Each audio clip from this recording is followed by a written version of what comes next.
Okay, so in this short clip, I'm going to talk about the three biggest mistakes that people make during dedicated prep prior to their USMLE. Okay, and when I say dedicated, are we talking 2 weeks out, 6 weeks out, 8 weeks out?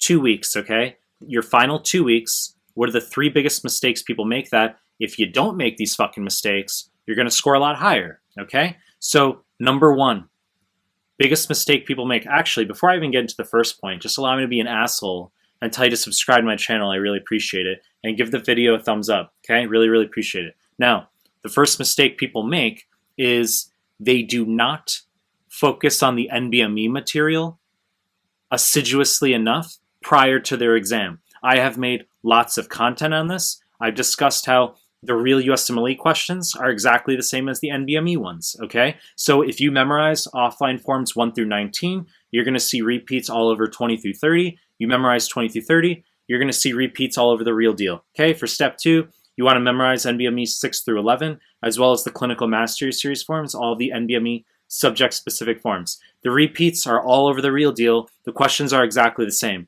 It's not speculation. It's not my opinion, okay? It's not subjectivity. Objectively, the questions are exactly the same.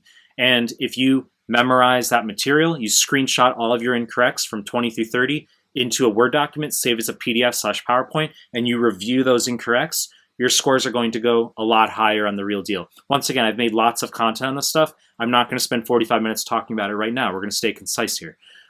The second mistake that people make during dedicated, and this is sort of a fusion point from the first one, is students will make the mistake of focusing too much on UWorld right up to their exam, okay, at the expense of the NBMEs. Now look, I understand that people get very emotionally invested in UWorld. That's an observation of mine, okay? Students get very heated and ignited about any type of modification of how they're going through UWorld, okay? When I start saying things such as, you're 2 weeks out, waste of fucking time right now going through UWorld, you need to focus on the NBME content, people get very heated, okay? So, but that's incredible value for you, because if you focus on the NBME content, your scores are going to shoot up, okay? That's where you need to invest your time, not fucking UWorld in the final 2 weeks.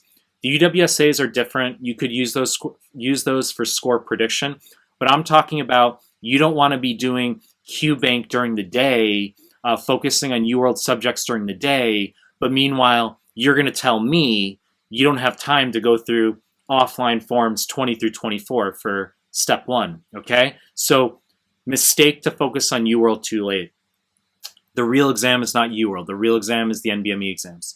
So the third mistake people make, and this is more of a softer one, is not taking designated breaks. You are a gunner. Yes, you want your 260, 270 plus, but recognize that if you block out actual time, you say, I am going to study from 9 to 6 p.m., and then, yes, I am going to go to the gym, have dinner with family, housemates, watch a movie at night. I have permission, okay? You have permission to take breaks as long as you have an 8 to 10 hour study day. That is good for dedicated prep. There is a saturation threshold you will reach. So just have the mental alleviation that I'm communicating that you have permission to take breaks, and that's not going to be deleterious to your ultimate score, okay? So the short recapitulation here, the mistakes people make: not focusing on the NBME content enough. Number 2, focusing on UWorld too much right up until the actual exam. And number 3, not allowing themselves to take breaks. And then the result is that when they actually do study, they get ADHD because they really need that break. You know the deal. I'm going to continue producing more content. If you like my stuff, subscribe to my channel. And I appreciate your time. That's it.